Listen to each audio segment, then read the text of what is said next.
Айдана, әдемі есім екен. Қай жердің тумасысыз? Қызылорда облысы Жаңақорған ауданы Түскен ауылы.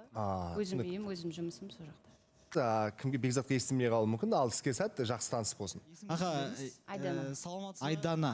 Мені таңдап келгеніңізге көп-көп рахмет. Жасыңыз қаншада? 34-те. 34-те? 34. Аха, бұрынғы ара қатынасыңыз?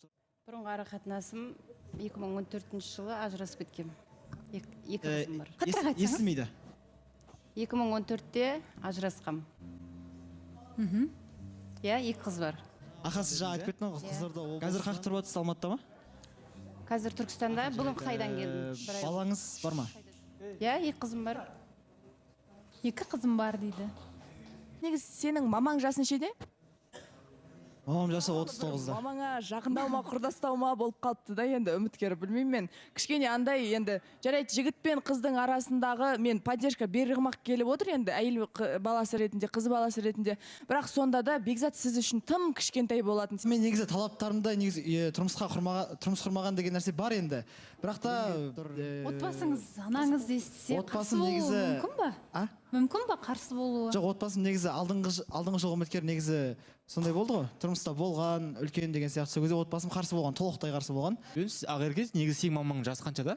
Мен мамам жасы Сержаннан үлкен Шарияр. Қаншада? Әжептәуір жас үлкен. Айтса енді. Мен мамам жасы 50-де, папам жасы тоже 50-де. Араларында 15-16 жас бар. Так что бүйтіп подвохпен сұрақ қоймай ақ қойшы. Жалпы сіздің екі балаңыз бар дедіңіз ғой, иә? Жастары нешеде? Балаларын деп отырмын. 15-те, 13-те. Үшінші балаңыз етіп алыңыз келіп тұрмыз. Нақты қандай себептер болды? Кейбіреуінде болады енді мінезіміз келмей қалды деп қысқа қайыра салады да просто. Ұзақ әңгіме. Ұзақ әңгіме ма? Сәл қысқарта салсаңыз бола ма? Сен айт. Измена. Айдана, енді айтыңызшы, жаңа екі қызым бар дедіңіз, әкелермен араласып тұра ма, алимент төлей ме бұрынғы жолдасыңыз? Иә, араласып тұрады.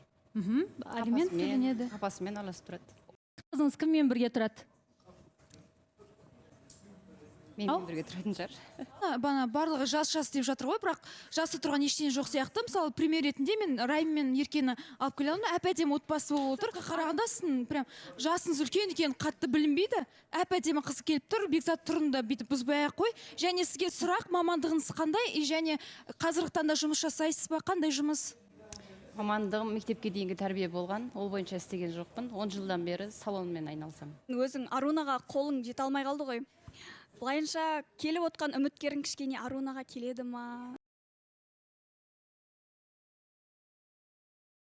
Қалай Бекзатқа қатысты? Жақсы ойым. Иә, Әлішер, ау. Енді сұрақ қойықшы, қош келдіңіз, өте керемет, әдемі болып тұрсыз. Енді жалпы сіз ажырасқаныңызға қанша жыл болды? 10 жыл болды, сол 10 жылдың арасында бір арақатынас сөйлесу болды ма? Негізі жас өзіңізден кішкентай баламен сөйлесіп көрдіңіз ба? Негізі Бекзаттың айтуы бойынша оның ата-анасы мүлдем естіп көрмеген, жасы үлкен қызға қарсы, тек жас қызды аласың деген сондай қағида айтылды ғой жаңа. Енді соған былайда негізі білмеймін, бір жағынан бір үміткердің бір таңдауы басқа адам болу керек деген сияқты деп ойлаймын өзім.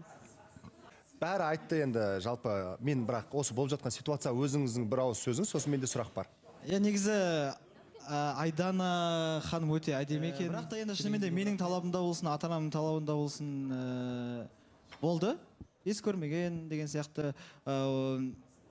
Сол себепті негізі алдыңғы ситуация болды ғой маған үміткер келген. Сол кезде біз үйде сәл кикілжіңдер болған деген сияқты нәрсе. Сондықтан мен ата-анамның шешіміне өзімнің талабыма қарсы мүмкін жасы үлкен жанға лайықты іздегім келеді.